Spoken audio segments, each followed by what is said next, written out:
Buenas tardes a todos y todas, o días, dependiendo de la zona donde nos estén sintonizando. Y pues bienvenidos a una sesión pues, significativa por el número. También buscamos un tema que fuese de impacto actual en estas jornadas que estamos llevando a cabo. Pues es la 50ª jornada nacional en las nuevas tecnologías en la educación en México. Llegar al número 50 significa pues muchos retos para todos que se han ido logrando gracias a todo el equipo de CUDI, Martita Ávila, a Lalo, a todo el grupo y coordinadores de la Relate y un servidor que solamente soy un instrumento que organiza, que pone a disposición estos espacios que ya se han hecho, ya tienen un lugar en la comunidad académica en México y pues en Latinoamérica. La verdad que nos da mucho gusto que lleguemos al 50. Nos decías, Martita, pues una al mes, quitándole diciembre, pues ya casi vamos a los 3 años que estamos trabajando y cada vez queremos renovarnos y la comunidad académica tiene que estar a la vanguardia de los temas. Y por eso hemos hoy seleccionado un tema que pues desde las Naciones Unidas en- enfoca el uso de una oficina contra las drogas y el delito, ¿no? Eso es muy importante con la población. Yo considero que además está muy en el tema político actualmente en nuestro país y pues somos también es un tema en el cual una colega de nosotros, que ahorita presentaré, lo propuso, nos pareció interesante y significativo para este momento de, de, de esta jornada número 50 que tuvo una edición, también un saludo y un agradecimiento a la diseñadora de CUDI. Pues me voy a permitirles presentar rápidamente, en la página está todo su síntesis curricular, pero por tiempo y ser más prácticos, a dos invitadas que tenemos el día de hoy por parte de esta Oficina de Naciones Unidas en México. La maestra Laura Bertipaglia, que es asociada a proyectos de la Oficina de Naciones Unidas contra la Droga y el Delito. Ya ven que nos gusta abreviar UNODC, no sé si así se pronuncia, aquí en México. Y desde el 2017 en México apoya la coordinación e implementación de diferentes iniciativas de lucha contra la corrupción en los sectores público, privado, académico y sociedad civil en su conjunto. La maestra se ha enfocado en desarrollar proyectos e investigaciones que están dirigidos a la prevención de la violencia y del delito, la responsabilidad social, empresarial y el desarrollo comunitario en los países en desarrollo. Tiene una licenciatura y un máster en ciencias internacionales y un diplomado en la Universidad de Trieste, Italia. Laura, bienvenida a este espacio. Nos da gusto que, que nos acompañes el día de hoy. Igualmente, y muchísimas gracias nuevamente por la invitación y un saludo a todas las personas que se han conectado el día de hoy a esta importante sesión. Gracias. Fabuloso. Y nuestra colega y amiga Natalie Vázquez Monter, que es quien ha impulsado este espacio. Natalie, has coordinado, me has apoyado a coordinar el libro del de 5 años de vida de la Relate. Entonces prepárate, ya vamos para los 10, entonces tenemos que hacer un librote en el cual también se incorporen estas temáticas. Natalie es licenciada en Ciencias de la Informática por el Instituto Politécnico Nacional, con una maestría en Ciencias en Investigación Educativa por el Centro de Investigaciones de Estudios Avanzados, CINVESTAB, y es doctora en Filosofía en Educación por la Universidad de Bristol en el Reino Unido. Actualmente se desarrolla como investigadora y consultora especialista de organismos internacionales como la ONU y directora de Hispantia México. No leo más, Natalie, los tiempos queremos que sean suyos. Laura, bienvenidas a ambas a esta edición especial por el número 50 de esta jornada de la Relate con Judy. Adelante, les cedo los micrófonos. Muchas gracias, Pedro, Marta, y a todas las personas que conforman a esta red. Realmente, de parte de la Oficina de las Naciones Unidas contra la Droga y el Delito en México, es un honor y un gusto poder aprovechar de este espacio que gentilmente nos ofrecieron para poder presentar un programa que ya vamos implementando en México desde hace varios años, en los cuales tuvimos oportunidad de colaborar con Natalie, y que justamente buscamos proponer como una estrategia educativa innovadora en materia de prevención de la corrupción. Y en particular es un programa que responde a una convicción que tenemos en Naciones Unidas y en particular en la Oficina de las Naciones Unidas contra la Droga y el Delito, de que cualquier estrategia que realmente busque ser efectiva, sostenible, en materia de combate a la corrupción no se pueda exclusivamente limitar a cambios normativos o esfuerzos de fortalecimiento institucional, sino que realmente tenga que empezar desde un cambio de las prácticas sociales y de un cambio de las mentalidades en observar la problemática de la corrupción. Entonces, vemos en el medio de la educación un medio casi natural para lograr este objetivo, y es por ello que surge este programa de construcción de ciudadanía en población infantil, justamente poniendo énfasis en la importancia de poder promover una cultura de la integridad desde los primeros años de la educación, desde la población infantil, en donde como tal no hablamos de conductas de corrupción, pero sí podemos empezar a fortalecer una serie de competencias éticas que en el largo plazo permiten realmente construir ciudadanía activa y responsable, que obviamente abona a una estrategia más amplia de prevención de la corrupción. Entonces, si me dan oportunidad, voy a compartir mi pantalla para poderles presentar brevemente, de manera general, cuál es el contexto de este programa que implementamos de parte de la oficina, cuáles han sido los resultados de su implementación a nivel estatal, y sobre todo también cuál fue la razón de poder utilizar un medio digital para poder implementar este programa. Como comentaré en un momento más, el programa realmente nació para implementarse de manera presencial a nivel estatal. Después, como todos sabemos, llegó lamentablemente la pandemia, la cual tuvo que realmente llevarnos a reinventar la implementación de proyectos también de parte de Naciones Unidas, y entonces la tecnología, la innovación realmente fueron fundamentales para poder seguir con la implementación de este programa. Y en eso el apoyo de Natalie estuvo fundamental. Seguramente ella se enfocará más ya en la parte de la transformación tecnológica de este programa. Y obviamente también lo que permitió fue poder extender el programa a más poblaciones y también permitir su replicabilidad. Entonces, realmente el beneficio de poder utilizar la tecnología como una facilitadora, una aliada para la implementación de esta actividad, sobre todo, digamos, atacando el desafío que se puso en el marco del distanciamiento social durante la pandemia. Pero antes que todo, durante mi presentación, quisiera enfocarme un momentito sobre qué somos, quiénes somos.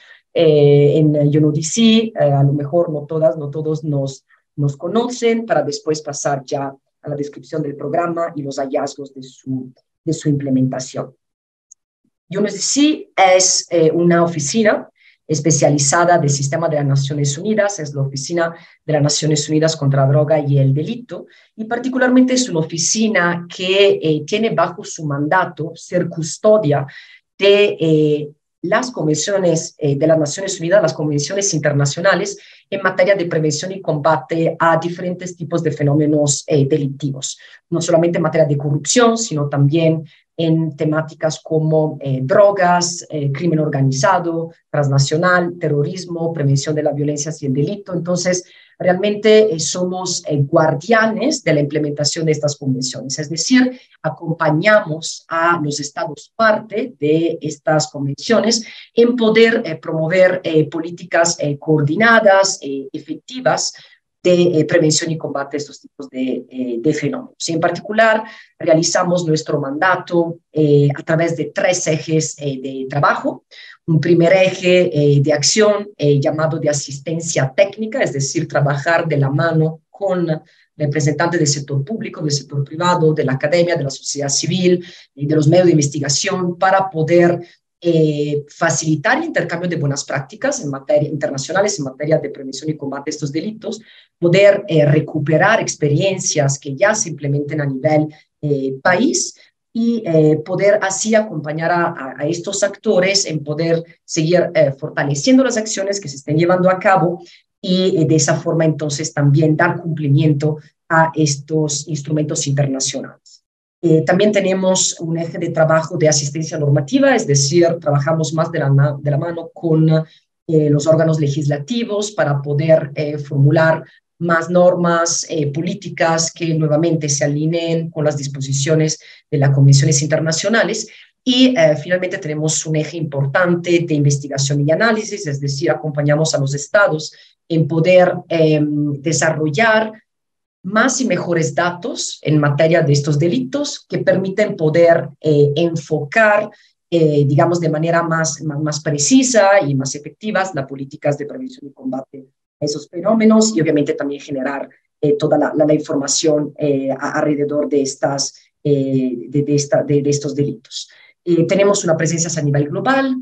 Yo particularmente les hablo desde la Oficina de las Naciones Unidas contra Droga y Delito, que tiene sede en México, en la Ciudad de México, pero realmente somos más de 100 oficinas distribuidas a nivel global en más de 80 países. Aquí pueden ver a nuestro representante de la Oficina de las Naciones Unidas contra Droga y Delito en México y a nuestra directora ejecutiva de nuestra sede de la oficina en Viena.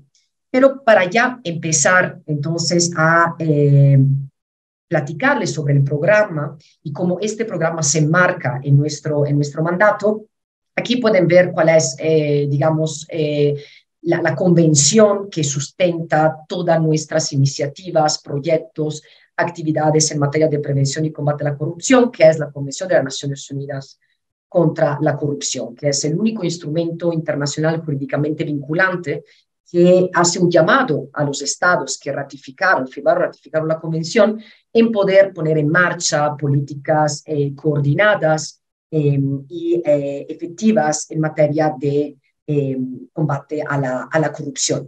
Y en particular hay un eje transversal a esta convención que es el eje de la corresponsabilidad.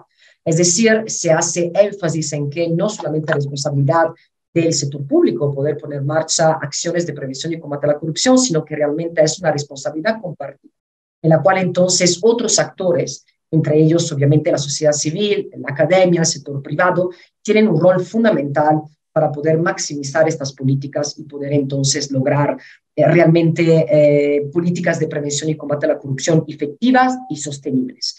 Y aquí en particular les estoy subrayando un capítulo que es clave de esta convención y que explica, digamos, la razón de ser de este programa, que es el capítulo sobre medidas preventivas, ¿no?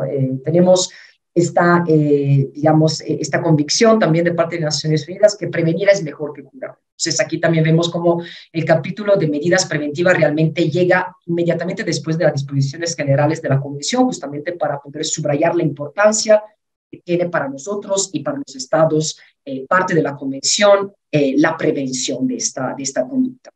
Y en este capítulo se hace particular énfasis en la necesidad de que los estados pongan en marcha programas que empiecen a generar una cultura de cero tolerancia a la corrupción desde el ámbito educativo. Y aquí realmente se hace énfasis en la convención en la importancia de poder implementar estos programas en los diferentes grados de la educación. Entonces, no solamente a nivel universitario, sino también realmente empezando desde los primeros grados del nivel educativo. Y México, siendo parte de esta convención, de hecho, México fue entre los principales promotores de esta convención. Esta convención también es llamada Convención de Mérida, justamente porque se firmó en Mérida. Es, digamos, entre los países que entonces también asumieron este compromiso, ¿no? En poder efectivamente empezar a incorporar programas que fomenten esta cultura de cero tolerancia a la corrupción, este desarrollo de competencias en materia de integridad y ética desde el nivel educativo. Y este compromiso de poner en marcha programas educativos como una estrategia de prevención de la corrupción también se reconfirmó en el marco de la sesión especial de la Asamblea General de las Naciones Unidas contra la Corrupción, la UNGAS, que se llevó a cabo en 2021, que fue la primera sesión especial de la Asamblea General de las Naciones Unidas sobre la temática de corrupción, donde la comunidad internacional se reunió para poder ir identificando cuál es el estatus de las políticas hoy en día en materia de prevención y combate a la corrupción y qué podemos hacer más. Entonces, entre, digamos, en los siguientes pasos del combate a la corrupción, de las agendas de anticorrupción a nivel global, nuevamente se hizo énfasis en la importancia de poner en marcha programas de enseñanza y aprendizaje que incorporen elementos de integridad en todos los niveles educativos. Y esta prioridad no solamente fue identificada por representantes de instituciones públicas, de los diferentes estados de la comunidad internacional que convergió en la sesión especial de la Asamblea General de las Naciones Unidas, sino que también fue identificada como una prioridad de parte de las mismas y los mismos jóvenes. Antes de esta sesión especial se llevó a cabo un evento previo en el cual jóvenes involucrados en el combate a la corrupción a nivel global nuevamente convergieron para poder desarrollar un decálogo de prioridades a nivel de país para combatir la corrupción. Y aquí lo que le quiero enfatizar es que como prioridad número 1, estas y estos jóvenes identificaron nuevamente la importancia de enfocarnos en la educación. La educación como una prioridad para las agendas nacionales para prevenir y combatir el fenómeno. Entonces, realmente vemos cómo la educación es no solamente, digamos, una prioridad nacional, sino también, obviamente, a nivel internacional, es realmente vista como una herramienta fundamental para poder llevar a cabo una agenda anticorrupción efectiva. Y es de aquí entonces que surge el programa de construcción de ciudadanía en población infantil para la prevención de la corrupción, como una estrategia a nivel educativo que pueda empezar a generar esta cultura de cero tolerancia a la corrupción, que pueda realmente empezar a acercar a niñas y niños cuáles son estos focos rojos de conductas que en el largo plazo pueden llevar a ser conductas de corrupción. Entonces, ¿cuál es la importancia de principios y valores como la responsabilidad, el respeto, la integridad, la honestidad, para poder realmente crear ambientes de convivencia que permeen, digamos, una serie de conductas que en el largo plazo puedan ser y, digamos, darse como conductas de corrupción? En particular, es un programa que nació desde una iniciativa de la Secretaría de la Función Pública a nivel federal en 2015, en donde junto con nosotros desarrollamos una metodología de construcción de ciudadanía en población infantil para la prevención de la corrupción. Particularmente fue una metodología que se desarrolló en colaboración con la Secretaría de Función Pública a nivel nacional y la Comisión Permanente de Contralores Estados-Federación, en donde lo que se buscó fue sistematizar experiencias que ya existían en ese entonces a nivel estatal en diferentes estados de las repúblicas con respecto a programas de formación en valores que fueran promovidos de parte de Contralorías Sociales a nivel estatal para poder entonces recuperar experiencias exitosas que ya se estaban implementando en México y poderlas alinear con digamos, el marco normativo y estrategias pedagógicas que desarrollamos de parte de UNODC. Es así que como resultado se desarrolló esta metodología que lo que busca entonces es poder fortalecer estos programas que ya se estaban implementando a nivel estatal de parte de la Contraloría Social, sobre todo para poder maximizar este enfoque preventivo de la corrupción.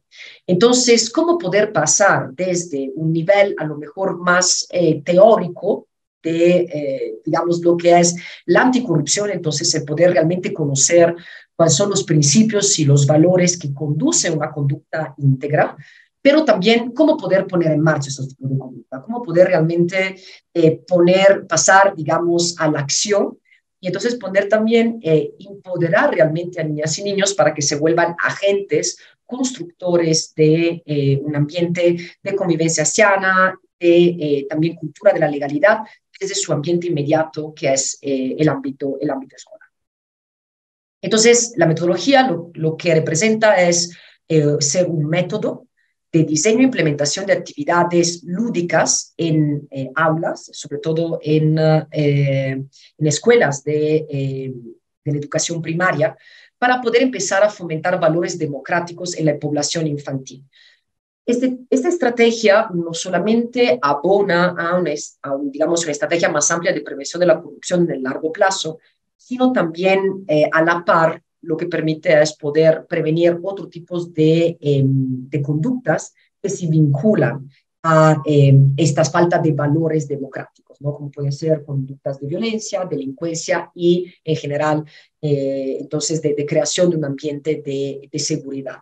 Entonces, es una metodología que busca actuar en diferentes niveles. Un primer nivel individual, entonces son realmente actividades que se dirigen a niñas y niños de educación primaria y que lo que busca es poder fortalecer sus competencias éticas. Eso abona a una estrategia de la institución que está implementando este programa. Nosotros lo que buscamos es poder acercar este programa a las instituciones que lo quieran implementar para enriquecer, complementar las estrategias, digamos, de fomento de valores que ya esas instituciones realizan.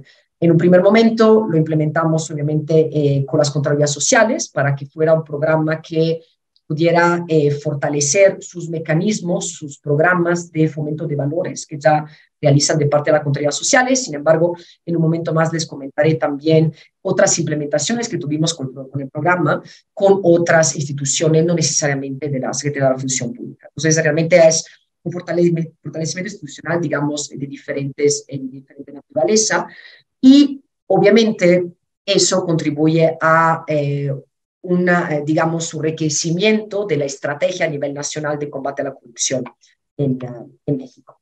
Entonces, el objetivo general del programa es promover la escuela como un espacio seguro, tanto el interior como el exterior de los planteles escolares. Y esto es importante, porque ahora les comentaré de manera un poquito más detallada en qué consisten las estrategias lúdicas que conforman este programa.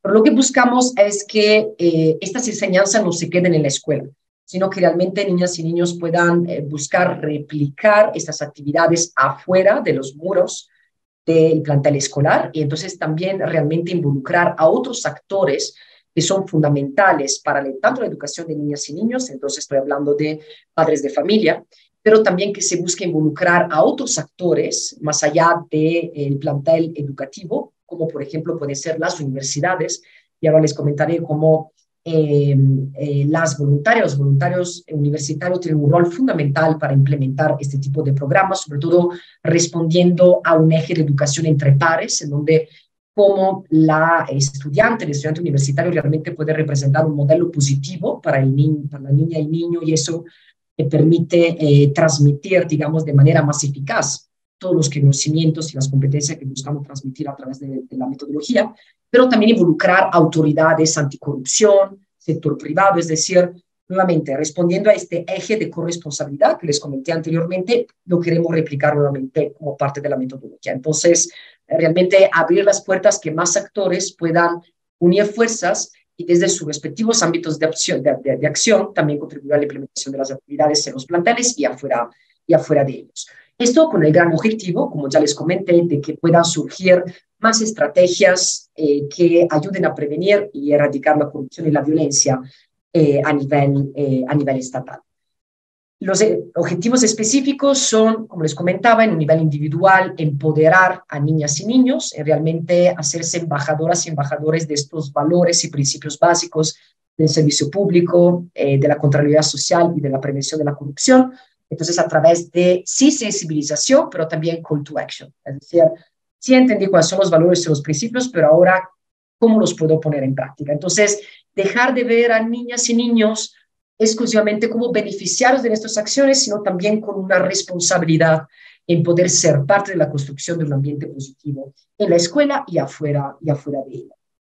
Entonces, una gran construcción de competencias y habilidades prácticas en materia de prevención de la corrupción. Y aquí pueden ver cuáles son los principales ejes de acción a través de los cuales implementamos el programa. Entonces, nuevamente, construcción de comunidad a través del involucramiento de diferentes actores, desde voluntarios universitarios, padres y madres de familia, sector público, sector privado, docentes, universitarios. Entonces, realmente poder crear una comunidad alrededor y gracias a este programa. Construir identidad social, es decir, poder seguir fortaleciendo en niñas y niños este sentimiento de identidad social, de ser parte y tener una responsabilidad y un rol muy importante en la construcción de su propio contexto, y eso lo realizamos sobre todo a través de una asimilación de los principios de servicio público de la Contraloría Social. Todo ello de manera paralela al desarrollo de competencias socioculturales. Entonces, a través de cada actividad del programa, realmente lo que se busca es también fomentar habilidades blandas, ¿no? De comunicación, resolución pacífica de conflictos, todo ello con una perspectiva de género transversal a todas las estrategias educativas y lúdicas del programa, y todo ello obviamente con el gran objetivo de que puedan entonces niñas y niños asimilar este rol de agentes de cambio positivo para su entorno y realmente puedan ser embajadores de estos valores y estos principios, y así entonces empoderarlos como actores de una estrategia más amplia de prevención de la corrupción. Aquí pueden ver cuáles son los 7 principios y valores básicos sobre los cuales se basa cada una de las 7 actividades lúdicas que conforman la metodología. Y ahora en un momento más les comentaré efectivamente de qué forma cada actividad lúdica busca poder fomentar este principio y este valor con niñas y niños. Aquí nuevamente pueden ver cuáles son los 3 actores claves de esta metodología. Obviamente la comunidad escolar, pero las universidades, y por eso me da mucho gusto saber que también hoy nos están escuchando a representantes de instituciones académicas a nivel universitarios de México y de América Latina, porque realmente son un aliado fundamental para la implementación del programa, y ahora en un momento más les enseñaré por qué, y el sector público, ¿no? Con el cual de la mano obviamente trabajamos estas iniciativas como finalmente principal beneficiario de este programa que realizamos. ¿Cuál fue la experiencia del pilotaje en Zacatecas? Entonces, antes que todos, comentarles que Zacatecas, a través de la Secretaría de Función Pública, fue entre los 19 estados que se mapearon, digamos, en 2015, cuando desarrollamos en su primer momento la metodología. Entonces, desde Zacatecas llegó este interés en poder ya poner en práctica la metodología desarrollada en 2015 para poder fortalecer su programa de fomento de valores que se estaba implementando en Zacatecas en ese momento, que era el programa de Vigilando Juntos. Entonces, llegamos con una primera implementación en 2018, en donde hicimos un análisis de la sociodemográfica del marco jurídico estatal de Zacatecas. Realizamos diferentes entrevistas, sesiones de diagnóstico con los diferentes actores que realmente pueden y podían participar en la implementación de este programa, a fin de que pudiéramos realmente alinear el programa que ya estaba implementando la Contraloría Social de Zacatecas en su momento con nuestra metodología.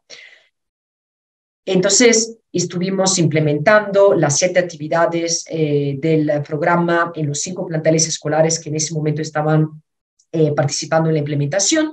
De ahí realizamos un pilotaje y también formulamos una serie de recomendaciones. Entre las principales recomendaciones que se emitieron en esa primera experiencia de pilotaje en 2018, también, digamos, de nuestra parte, sí sugerimos la posibilidad de poder convertir ese modelo de implementación del programa presencial a un formato virtual, justamente para poder permitir abarcar a una más amplia población de niñas y niños, pero sobre todo para hacer frente a cualquier tipo de desafío de implementación de las actividades en campo que luego efectivamente, lamentablemente, se presentó con la pandemia. Entonces, después de una primera experiencia de impartición del programa presencial, tuvimos una impartición virtual en 2022, siempre en colaboración con la Secretaría de la Función Pública del Estado de Zacatecas, y en donde dirigimos particularmente las actividades a estudiantes de cuarto, quinto y sexto grado de educación primarias, de estos planteles que estaban ubicados sobre todo en polígonos con altos y medios índices de inseguridad y violencia. Y ahí, como ya les comenté, tuvimos una colaboración importantísima de parte de instituciones educativas a nivel universitario del Estado de Zacatecas, que a través de sus voluntarias y voluntarios permitieron la ya implementación en campo de las actividades en los planteles. Aquí brevemente les doy un recorrido entre estas 7 estrategias lúdicas, didácticas que conforman el programa, para luego ya después pasar la palabra a Natalie para que efectivamente le pueda presentar de manera mucho más detallada el porqué de esta transformación virtual y cómo se dio y también los desafíos que estuvimos enfrentando. Pero aquí pueden ver de manera muy general cómo cada estrategia lúdica del programa que resultó de este pilotaje en Zacatecas sí efectivamente busca implementarse tanto de manera presencial como virtual, y como cada estrategia busca promover un principio de servicio público y prevención de la corrupción. Hay una primera estrategia inicial, digamos, que busca presentar el programa de construcción de ciudadanía a niñas y niños que lo estarán recibiendo en las escuelas, y poder empezar a reflexionar sobre estos conceptos que estarán revisando a lo largo de todo el programa. Son los conceptos de Contraloría Social, prevención de la corrupción y democracia. Aquí hacer una pequeña acotación con respecto a la adaptabilidad de este programa. Este programa se implementó de la mano y gracias a la Secretaría de la Función Pública, entonces nace con este enfoque de Contraloría Social. Sin embargo, tuvimos muy recientemente también colaboración con secretarías de seguridad a nivel estatal. Entonces, esta primera sesión de presentación, digamos, del programa, en lugar a lo mejor de hacer más énfasis en Contraloría Social, hace más énfasis en conceptos de seguridad pública. Y va de la mano con prevención de la corrupción, va de la mano con prevención del delito, la violencia. Entonces, solamente para comentarles sobre la adaptabilidad que tiene también este programa con respecto a el mandato y la responsabilidad de la institución que decide colaborar con nosotros en la implementación de esto.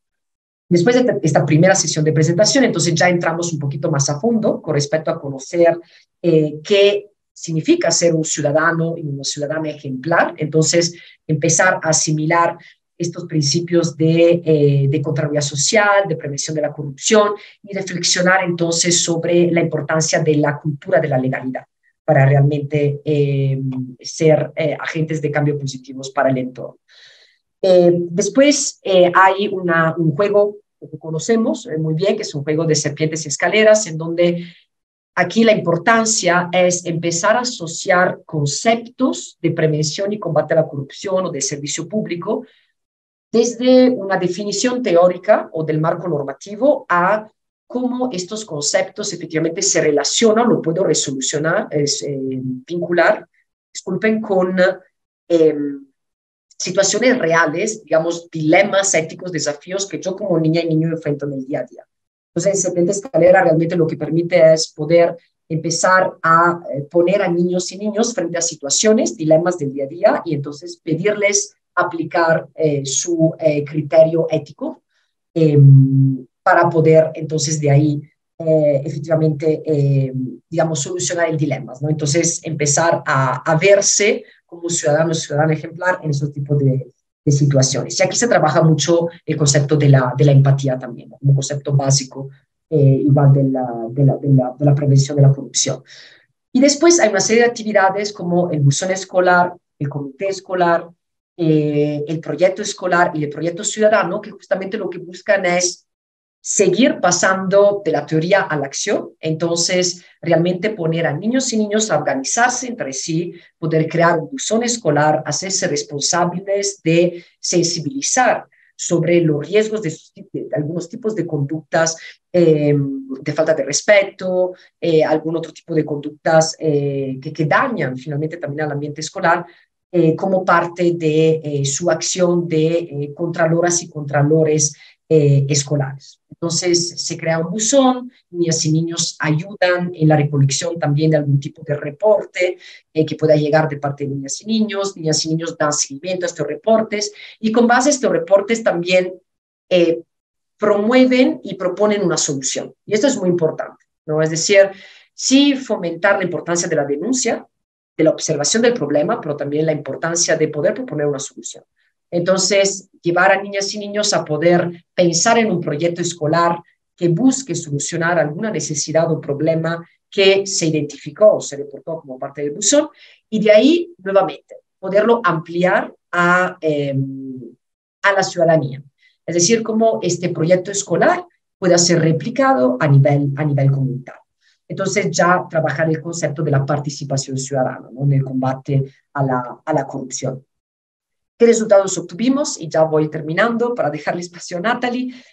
A través de herramientas de pre y post test, pudimos efectivamente medir un fortalecimiento del aprendizaje de niñas y niños sobre los principios y valores de la Contraloría Social. También las y los docentes, y esto es muy importante, nos pudieron compartir cómo observar una mayor apertura de parte de niñas y niños con sus compañeras y docentes, sobre todo también para proponer acciones positivas, ¿no? En favor de su ambiente escolar, y también como muestra de mayor respeto, ¿no? Hacia los pares, pero también hacia la autoridad, que en este caso es representada por la docente, y también, y esto es clave, una mayor capacidad de niñas y niños en observar las problemáticas, en reportar las problemáticas, entonces también en perder este medio al reporte, a la denuncia, que muchas veces inhibe digamos, reporte de conductas de corrupción en general. Entonces, cómo a través del programa niñas y niños pueden efectivamente perder un poco este miedo a reportar y también tener una propositividad en poder pensar en una solución.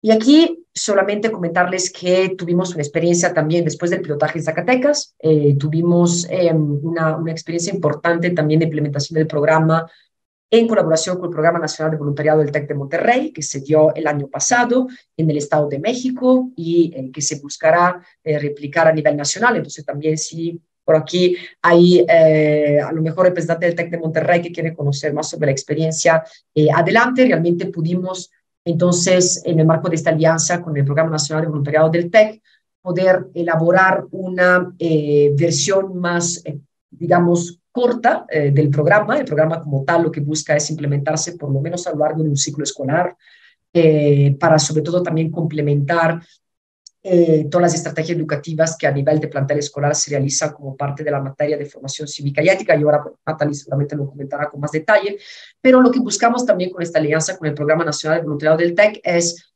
cómo poder llevar a que las actividades se puedan realizar solamente en el periodo de 1 o 2 días, e igualmente poder construir esta comunidad, ¿no? Y dar un seguimiento a las acciones que se puedan ir llevando a cabo. Y, sorprendentemente, también después de 2 días de implementación del programa con algunos planteles del Estado de México como parte de esta alianza con el TEC, también pudimos notar, observar un fortalecimiento del aprendizaje de niñas y niños y una mejor apertura también con sus compañeras y docentes. Entonces, buenos resultados. Seguramente cada implementación nos enseña más sobre áreas de oportunidad y sobre también, digamos, otras formas de adaptar el programa a las necesidades del Estado y también a las necesidades de nuestras contrapartes, pero nuevamente, esta era, digamos, una presentación general sobre lo que es el programa, los resultados obtenidos, y ahora, obviamente, yo quedo a disposición por cualquier duda que entiendo resolveremos al final de esta sesión, y le paso la palabra a Natalie, quien fue fundamental para poder desarrollar la versión virtual híbrida, digamos, del programa en su segunda implementación en Zacatecas, y quien más le comentará también sobre cómo nos fue con esta implementación. Muchísimas gracias, Natalie. Te cedo la palabra. Muchas gracias, Laura. Quiero agradecer también, porque no tuve la oportunidad de hablar antes, por este espacio para dar a conocer este proyecto. Yo, cuando fui invitada a colaborar, La verdad es que sí me sentí muy contenta de poder aportar en este sentido, dado que sí reconozco el problema que enfrenta México, entre otros países de Latinoamérica, en términos de corrupción, y que definitivamente también estoy convencida de que una de las opciones precisamente para combatir los problemas de corrupción inicia en la escuela. Entonces, el día de hoy, nada más a agregar a lo que comentó Laura, que hizo una descripción muy general del proyecto, y que por cuestiones de tiempo a mí lo que me gustaría hacer es ahondar, ver el proyecto desde dos aristas, particularmente desde dos aristas. Y la primera tendría que ver precisamente con la pertinencia de este programa dentro de lo que es ahora, o lo que se está creando, terminando de construir como la nueva escuela mexicana.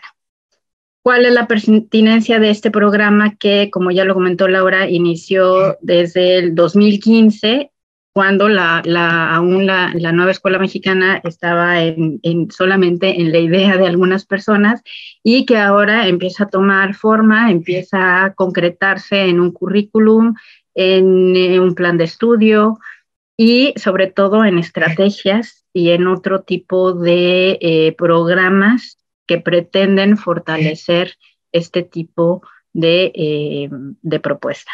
Entonces, lo que voy a hacer básicamente en los siguientes 20 minutos, mi participación se va a dividir en dos partes. La primera va a ser precisamente hablar cómo es que este programa se inserta perfectamente bien dentro de lo que tiene estipulado la nueva escuela mexicana, en relación, particularmente en relación con la comunidad, la escuela y la comunidad, y posteriormente hablar un poco sobre el uso de tecnología, que fue prácticamente lo que a mí me tocó hacer en pues mi colaboración en este proyecto, y en cuáles fueron los obstáculos que se presentaron y que nos ayudaron a definir finalmente cuál sería el tipo de tecnología que podríamos utilizar para plantear una solución, dada la cuestión del distanciamiento por la emergencia sanitaria de COVID.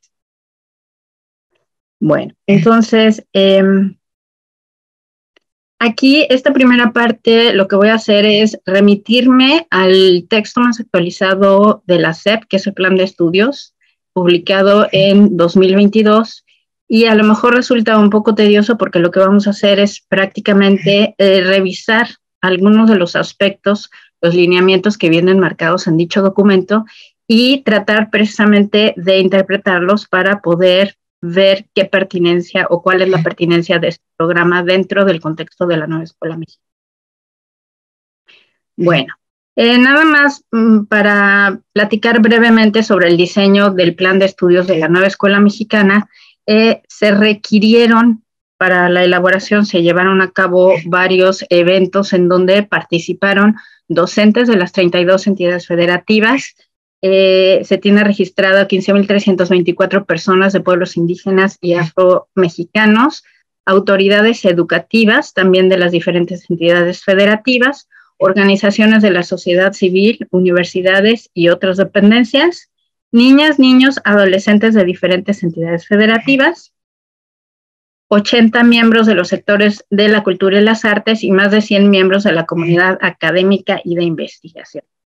Esto para muchos resultó precisamente uno de los primeros cambios en donde se plantea la intención de lo que es la nueva escuela mexicana, que es precisamente abrir la posibilidad para que la ciudadanía participe de manera activa en determinar cuáles son los objetivos que debería tener dicha escuela. Bueno, plantea la SEP, la Secretaría de Educación Pública en México, que los elementos fundamentales de este plan de estudio son 4. El primero sería la integración curricular, que es básicamente cómo se va a conformar el currículo en sus campos de formación y en los ejes que atraviesan precisamente estos campos a lo largo de del año escolar y de los diferentes ciclos que marca 6 ciclos fundamentales. Bueno, la segunda sería la autonomía profesional del magisterio, que en realidad lo que hace es dotar o empoderar al magisterio en términos de esta libertad de adaptar el currículum al entorno escolar o a la localidad o al contexto que se está viviendo. El tercero, que es en el que nos vamos a enfocar, va a ser precisamente la comunidad como el núcleo integrador de los procesos de enseñanza-aprendizaje.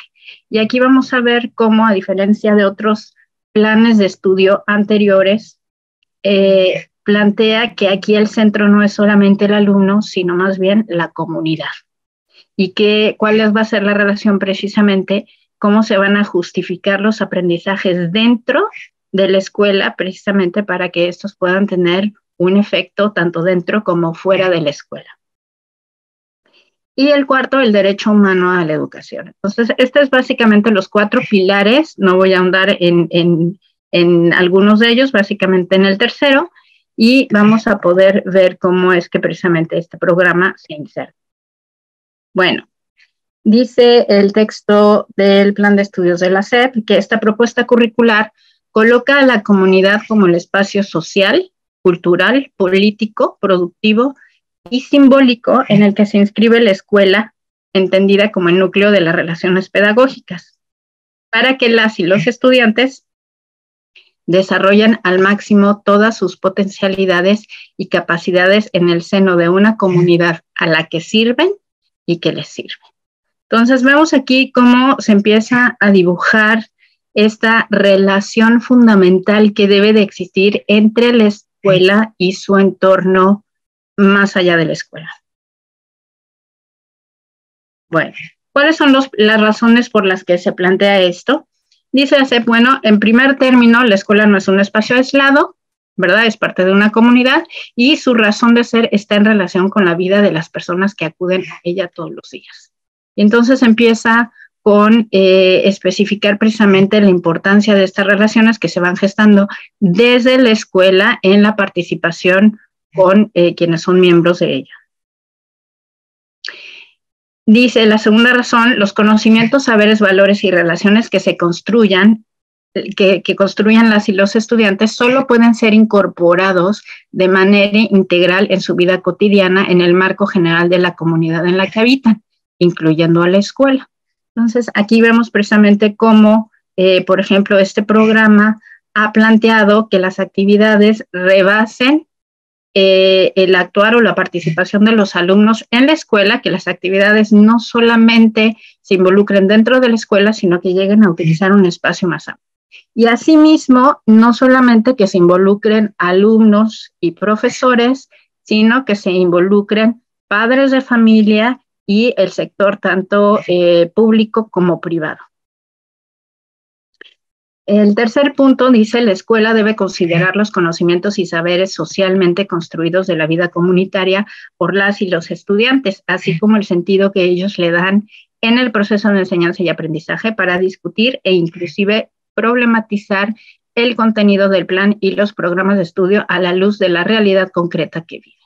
Este es otro aspecto muy importante que considera la nueva escuela mexicana, pero que asimismo se puede ver reflejado en este proyecto de construcción de ciudadanía, en donde los estudiantes en realidad son los que aportan también vamos a decir, este input de qué es lo que se va a hacer.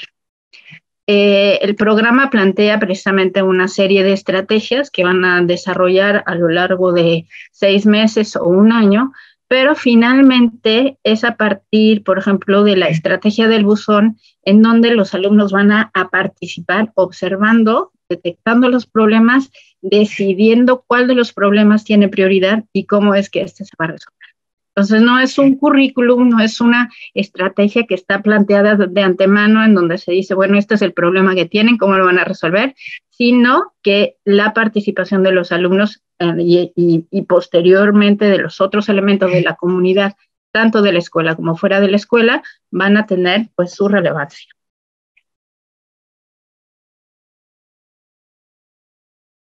Dice la SEP, colocar a la comunidad como un núcleo de vinculación de los procesos educativos implica una función desde donde se problematiza el hecho educativo.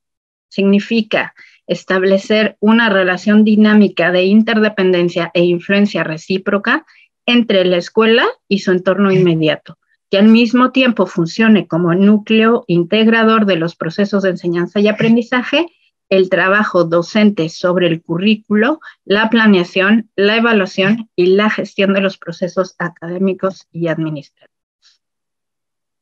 Bueno, junto con los adultos, las y los estudiantes participan activamente en la construcción social de la escuela y su entorno. Lo anterior se logra una vez que comparten los saberes y conocimientos que se transmiten en el espacio escolar y los relacionan con prácticas, sentidos, costumbres y valores que provienen de su vida cotidiana, en vínculo con su historia personal y la posibilidad de transformarla. Es fundamental que las escuelas den prioridad a la opinión de las niñas, niños y adolescentes sobre los derechos que los protegen, los problemas y decisiones que afectan su vida y la de su entorno, así como su particular integración en los espacios en los que conviven dentro y fuera de la escuela. Aquí en estos textos vemos otra vez cómo este programa realmente se inserta perfectamente bien en esto que plantea la SEP como un ideal de lo que tendría que ser la nueva escuela mexicana. Y dice más adelante en su texto que se entiende a la educación para la democracia como una formación de capacidades para que niñas, niños y adolescentes ejerzan una práctica social compuesta por el respeto a la legalidad, la autodeterminación para hacer visible su influencia en las decisiones en distintas esferas de la vida, el ejercicio de sus derechos civiles, políticos y sociales, así como su participación activa en la construcción del espacio público. En este caso, pues iniciando por la misma escuela. Bueno. Hay unos textos más, dice, aquí lo que quisiera hacer es precisamente enfocarme en estos textos que empiezan a determinar cuáles son las estrategias ya más concretas hacia dónde va dirigida esta idea de la nueva escuela mexicana.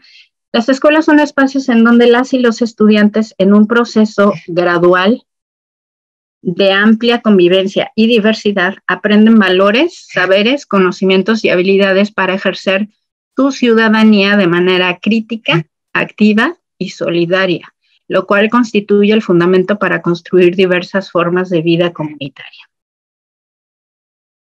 Es así que las escuelas se entienden como espacios en los que se forman estudiantes capaces de construir y socializar sus compromisos personales en el espacio público.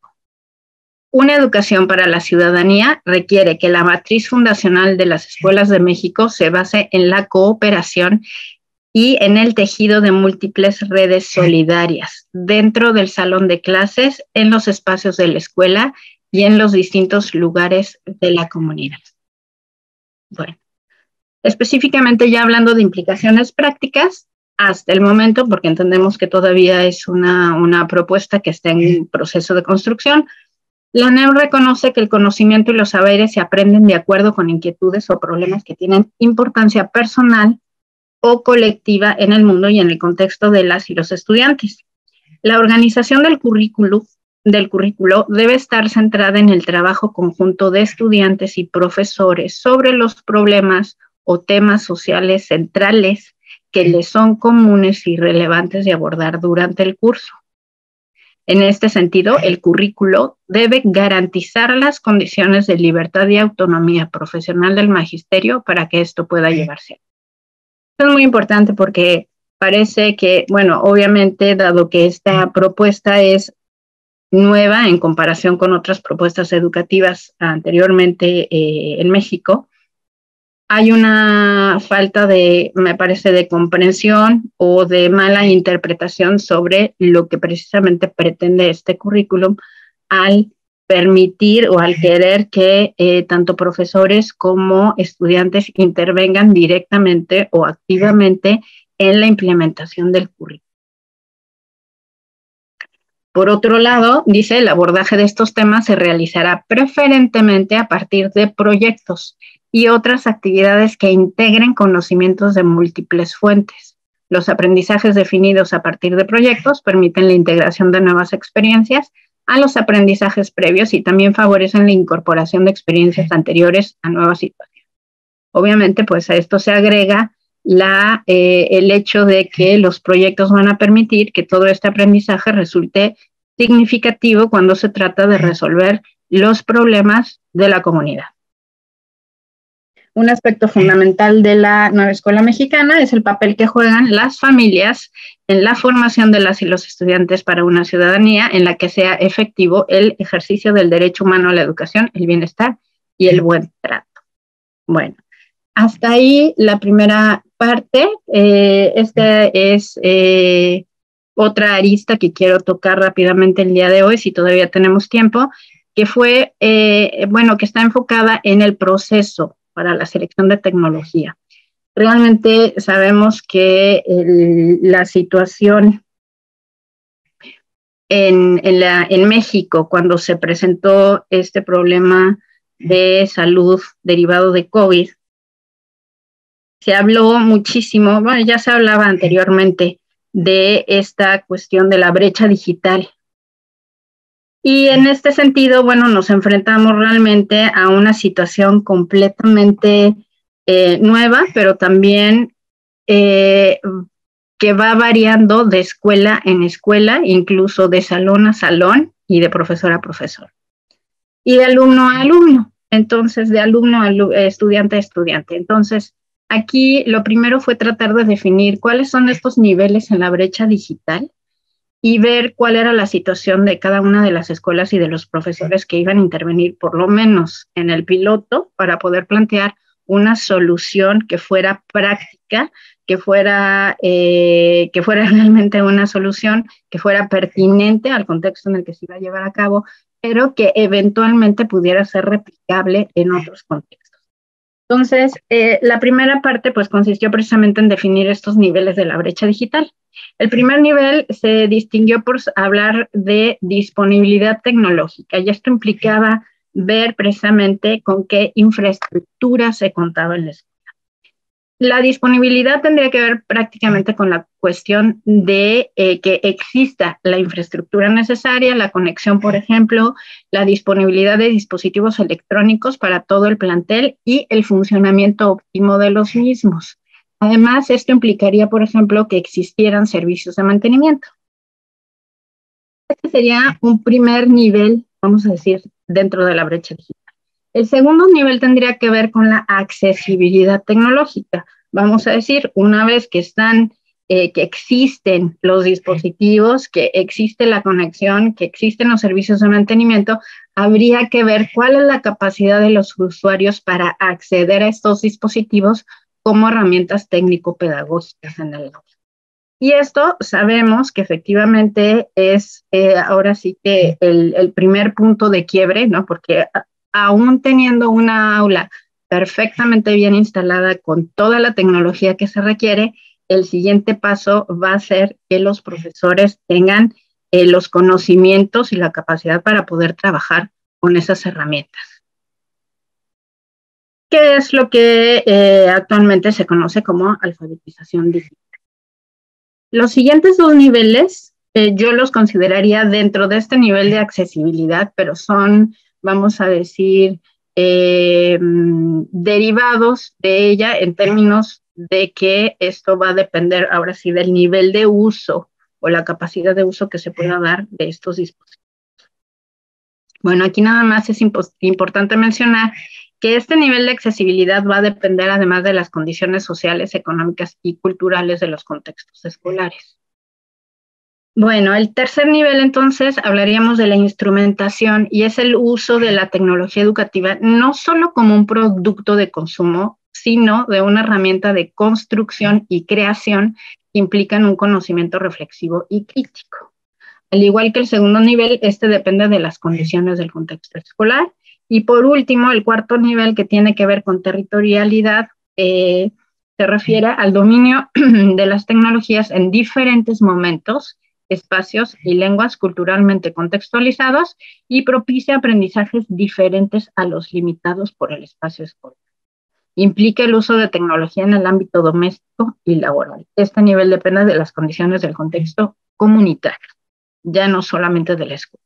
Entonces, aquí esto también menciona, aunque no necesariamente en esta clasificación, pero también lo menciona la SEP en su documento, hablando de cuáles son los niveles de tecnología de acceso, disponibilidad y acceso a la tecnología. Bueno, entonces, teniendo esto en cuenta, lo que desarrollamos o lo que por donde empezamos fue precisamente por plantear unos cuestionarios a los directores de los centros en donde se iba a llevar a cabo el piloto y también un segundo cuestionario para los profesores participantes. No voy a mostrar todos los datos, pero sí a lo mejor una cuestión muy relevante para que precisamente se pueda ver cómo es que se problematizó esta cuestión, cuáles fueron los objetivos, los obstáculos que se presentaron. Y aquí, bueno, tenemos una gráfica donde muestra, por ejemplo, en esta pregunta, cuáles son las herramientas que los maestros utilizan. Y entonces vemos, por ejemplo, cómo el uso de WhatsApp, que normalmente no es un uso que está, bueno, al menos no antes de la pandemia, no estaba considerado como una herramienta técnico-pedagógica. Bueno, pues aquí resultó ser una de las herramientas más poderosas, por lo menos para poder mantener la comunicación con los alumnos. Está también el uso de Meets de Google y el uso de PowerPoint como una de las herramientas que más utilizan y que saben utilizar. Bueno. Vamos a ver, en términos de la disponibilidad tecnológica en las y los estudiantes, aquí esto fue muy interesante, a pesar de que la encuesta no se llevó a cabo directamente con los estudiantes y fueron los maestros, vamos a decir, el vínculo para conocer un poco más cuál era la disponibilidad y acceso que tenían los estudiantes a la tecnología. Van a ver que en realidad tenemos, por ejemplo, en términos de porcentaje de estudiantes que tenían un smartphone, un 36% como promedio, pero que el rango aquí va desde 0 a 95. Es decir, había profesores que decían que ninguno de sus alumnos tenía smartphone y había quienes decían que el 95% contaban con smartphone. Entonces, aquí tenemos una enorme variedad. No sabemos exactamente cuál era la posibilidad que tenían los estudiantes para contar con ciertas tecnologías. Esta es otra, ¿qué porcentaje de estudiantes cuenta con conexión de internet en casa? Aquí fue un poco más amplio, 77%, y el rango se disminuye del 70 al 100%. Entonces, ahí podemos más o menos estar seguros que más del 70% de los estudiantes sí tienen internet. ¿Qué porcentaje de estudiante tiene computadora personal en casa? Bueno, aquí también el rango dista mucho, desde quienes dijeron que solo el 10% de los estudiantes hasta quienes dijeron que el 80% de los estudiantes y que tenemos un porcentaje relativamente bajo. Esto obviamente puede ser debido a que básicamente las computadoras que consideraron no eran de los estudiantes, sino más bien de los padres de familia que llegaron a utilizar las herramientas de ellos, de sus padres. Bueno. Teniendo entonces esto en cuenta, la idea además, bueno, Laura lo confirma, que además en este caso no sabíamos exactamente cuáles iban a ser las condiciones de trabajo porque podían estar cambiando o podían cambiarse en cualquier momento. Se estableció la SEP que en ese momento no se llevaran a cabo clases presenciales, pero que en cualquier momento se podían reanudar las clases y volverse a cancelar. Entonces no sabíamos exactamente cómo es que se iba a estar modificando los requerimientos, vamos a decir, de la puesta en marcha de este proyecto. Y lo que planteamos fue diferentes escenarios de enseñanza. El primero sería un escenario presencial mediado por tecnología. Un segundo escenario sería virtual síncrono, en donde los profesores y los alumnos están conectados a través de alguna plataforma y están llevando clases al mismo tiempo. Y un tercer escenario que sería híbrido y que podría jugar con ambas posibilidades, incluso con la posibilidad de un entorno virtual asíncrono, ¿verdad? En donde los alumnos podrían acceder a ciertas herramientas y llevar a cabo actividades sin la presencia en ese momento del profesor. Y entonces aquí lo que se planteó precisamente fue una estructura tecnológica mínima que se requeriría para cada uno de los entornos tecnológicos planteados, que tienen su base pues el uso de Teams o de Zooms o de alguna plataforma de comunicación igual como Meet de Google para poder llevar a cabo estas actividades, y el uso de un aula, por ejemplo, un aula de tecnología educativa que contara con cañón, bocinas, etcétera. En el entorno síncrono, básicamente es únicamente el uso de una plataforma de comunicación, y en el híbrido, obviamente, ambas situaciones. Vimos también cuáles serían los aspectos técnicos que podrían determinar o ayudar en la accesibilidad tecnológica, y aquí, bueno, teníamos una serie de herramientas que teníamos que además que partir de lo que los profesores saben utilizar y fuese lo más familiar para ellos, y que no implicara el aprendizaje de una nueva plataforma o de una nueva herramienta que en vez de ayudar iba a obstaculizar el proceso. Entonces, básicamente una de las cosas que decimos fue que los materiales se elaboraran en PowerPoint utilizando o explotando al máximo sus capacidades de hipertextualidad, ¿no? De poder pasar, por ejemplo, de una lámina a otra y no llevar cierta secuencia lineal en el proceso de la presentación, y que eventualmente se pudieran ir agregando algunas otras herramientas, como se mostró en el piloto, que incluso pues algunos profesores lo hicieron, quienes conocen otras herramientas no dudaron inmediatamente en incorporarlas a sus clases, pero que no podíamos nosotros considerar como, vamos a decir, mandatorio que se utilizaran ciertas herramientas más que las que fuesen específicamente lo más básico y que pudiéramos garantizar que los profesores y los alumnos pudieran utilizar. Bueno, pues es hasta aquí mi intervención. Me gustaría ver si en todo caso hay alguna otra pregunta al respecto de este programa, de la cuestión de cómo se solucionó la cuestión tecnológica, y pues les agradezco mucho por su atención. Bueno, les agradecemos, Laura y yo, por la atención y por este espacio. Gracias, Laura y Natalie. Yo creo que el escucharlas, este proyecto, las primeras reflexiones que se me vinieron a la mente es que ya después me lo resolviste tú, Natalie, el impacto que requiere a nivel de la Secretaría de Educación Pública con la nueva escuela mexicana. Es decir, realmente no podemos estar alejados de esta realidad, ¿no? Que nos pide, y que hicieron este piloto en Zacatecas.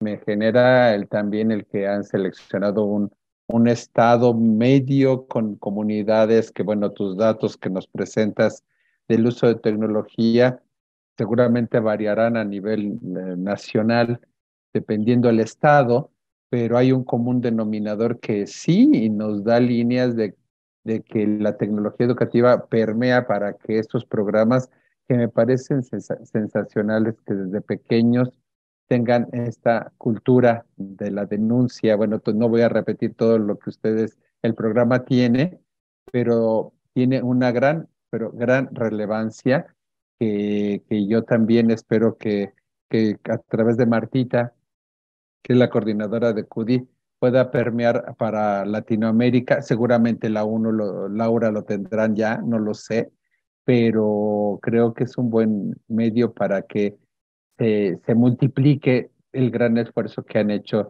todos ustedes. Estamos ya muy en el tiempo, bueno, un poco rebasados, pero no dejemos de preguntar algunas preguntas. Le dije a Martita que la pusiera en el chat, no sé si se han podido contestar. Martita, unos 5 minutitos, ¿te parece, para redondear este proyecto? Claro que sí.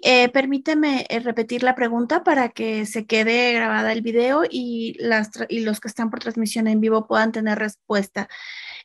La pregunta era a través de redes sociales y nos decían que en dónde podían consultar los resultados de las pruebas pilotos que se realizaron tanto en Zacatecas como en el Estado de México. Laura. Sí. Gracias. Sí, muchas gracias. Si puedo contestar. Actualmente todavía no se encuentran públicos los resultados y los reportes que se generaron, digamos, como producto de la experiencia de pilotaje del programa en Zacatecas, así como de la experiencia de colaboración con el Programa Nacional de Voluntarios del TEC de Monterrey. Sin embargo, estamos en finalización tanto de productos de consultas como manuales, así como de testimonios de participantes de la implementación en el Estado de México en colaboración con el TEC de Monterrey. Entonces, esperamos que esta información, tanto a nivel de documentos como de testimonio, videos, les pueda también dar un poquito más de información sobre lo que fue el programa en la implementación de estos dos estados. Y también de parte de la Oficina de Naciones Unidas contra la Droga y el Delito en México, quedamos a su completa disposición por si tienen a lo mejor interés en tener una sesión específica con nosotros en los cual podemos ahondar sobre los resultados que hemos obtenido en el marco de la implementación de los programas y también para poder explorar posibilidades de colaboración. En caso de que haya alguna institución educativa o del sector público aquí presente o de algún otro tipo de sector que desee conocer más el programa, pero ya desde un interés en colaborar a lo mejor en otro piloto. Realmente seguimos hablando de pilotajes porque cada impartición e implementación nos da hallazgos diferentes y cada vez es una adaptación, pero como tal, la metodología ya existe, entonces realmente se trata de poderla adaptar al contexto y al actor con el cual estaríamos colaborando. Entonces, ya aquí, Marta, en el chat puse el correo electrónico general del programa de anticorrupción de nuestra oficina, en el cual quedamos a su disposición. Gracias. Gracias. Yo creo que este sí es importante. Mira, nosotros hemos trabajado, no está conectada la maestra Nora Galicia de la Secretaría de Educación Pública de Tlaxcala. Yo creo que ellos estarían muy interesados el poder sumarse. Le pasaré tu contacto, porque por eso son las redes, para irnos compartiendo y quienes somos más sensibles para poder ya a dar estos pasos. Martita. Sí, gracias. Me gustaría saber si alguien de los presentes está interesado en hacer alguna consulta. Si no, para dar paso ya a la foto. No se me olvidó. Sí, tenemos una pregunta, es también en redes sociales, que si se tiene contemplado el programa para los ambientes virtuales. No solamente en el tema de impartir y de reproducirlo a través de medios digitales, sino hacia el usuario infantil en la virtualidad. Sí, al momento la implementación, digamos, del programa la hicimos de manera virtual, como lo explicó Natalie, siempre, digamos, de la mano con los planteles escolares de Zacatecas. Entonces, realmente ahí el docente era quien recibía los materiales y realizaba las actividades con su grupo de estudiantes. Al momento no tenemos contemplado migrar, no sé si entendí bien la pregunta, el programa, la versión virtual del programa, a lo mejor a una plataforma de educación en línea, sino que realmente lo que buscamos es que haya, por el momento, pero seguramente podría ser algo empezarlo en el futuro, de que pueda ser un recurso que vayamos impartiendo, digamos, de la mano con el actor estatal y los planteles que estarían participando en los pilotajes. Sin embargo, aprovecho este espacio para comentarles que de parte de EuroDC a nivel global tenemos un recurso, una iniciativa de educación sobre anticorrupción que incluye diferentes materiales educativos que se dirigen a estudiantes de diferentes grados de la educación, tanto básicas como educación secundaria y terciaria. Entonces, ahí sí, a nivel de escuela primaria, pero también secundaria y terciaria, ya se ponen a disposición como recurso abierto, digamos, otros tipos de materiales que de igual forma, digamos, se dirigen a fortalecer la cultura de la integridad. De parte de UDC también tenemos, y ahí los verán, módulos universitarios en materia de anticorrupción e integridad, ahora me enfoqué más en este programa que tenemos a nivel de educación básica, pero tenemos implementando desde hace 4 años un programa de prevención de la corrupción en colaboración con el sector privado y universidades en México, en donde igual hemos desarrollado de la mano con empresas y universidades una currícula anticorrupción en diferentes facultades a nivel nacional. Y entonces estos módulos también educativos, eso sí, están disponibles, digamos, de manera abierta y se pueden utilizar. Pero no sé si entendí bien la pregunta. Ve aquí Natalie con la mano levantada, a lo mejor si quiere complementar. Sí, yo quisiera completar esta idea, esta respuesta de Laura, en el sentido que precisamente creo que uno de los obstáculos principales fue pensar en una solución aplicable para todos. Porque como vimos, precisamente la cuestión del uso de tecnología iba a variar de escuela a escuela. Entonces, por un lado, estamos hablando de un nivel educativo en el que, obviamente, bueno, no estamos esperando que sean los alumnos los que utilizan la tecnología únicamente, si no es acompañada de un adulto, punto número 1. Punto número 2, que el programa precisamente está pensado para actividades que se llevan a cabo en colectivo. Entonces, si lo vemos desde esa perspectiva, no tiene mucho sentido que nosotros pensemos en un programa, en una aplicación, en donde el alumno está frente a la computadora todo el tiempo y que no va a interactuar con los demás. Porque precisamente de lo que se trata es de que se fortalezca, se promueva y se fortalezca esta interacción entre vamos a decir, entre los alumnos en su comunidad más cercana, que es el aula escolar, luego la escuela y luego la comunidad. Entonces sí es importante marcar esto porque pensar en algo así todos caemos en esta idea en este ideal de que la tecnología nos va a resolver todos los problemas, ¿no? Y dejamos de ver precisamente qué es lo que no puede sustituir la tecnología, que es precisamente ese contacto y esta construcción de lo colectivo. Sería mi pensamiento en este respecto, porque sí, definitivamente que fue una de las cuestiones que pensamos, yo particularmente, pues que me encargaba de esta parte de la tecnología, pensar en algo que aplique para todos y que funcione bien independientemente del maestro y del alumno y del contexto. Esto no podía ser así. Bueno, es corto. Gracias, Natalie. Gracias, Laura. Ya estamos en el tiempo. Me dice Martita que nos agarró desprevenidos, ya tomó foto. Y Edgardo, algo pasó con mi cámara, no sé qué pase, pero estamos aquí. Martita, ¿algún otro punto para cerrar? Ya nada más, muchísimas gracias, Gracias. por estar con nosotros y nos llevamos el contacto para poder vincular con otras instituciones de educación superior. Gracias. Seguramente estaremos más en contacto, Laura, para ser puentes para otras instituciones. Y enhorabuena, son programas que a mí alientan y realmente motivan que se están haciendo cosas de impacto. Las buenas intenciones se quedan en otros espacios, sino concretizando acciones que realmente lo requieren nuestras nuevas generaciones. Las felicito, esta es su casa, Natalie, gracias por impulsar estos temas y aplicando la tecnología. Laura, un gusto conocerte y también esta es tu casa, este espacio elegido. Muchísimas gracias, Pedro y Marta, por la oportunidad.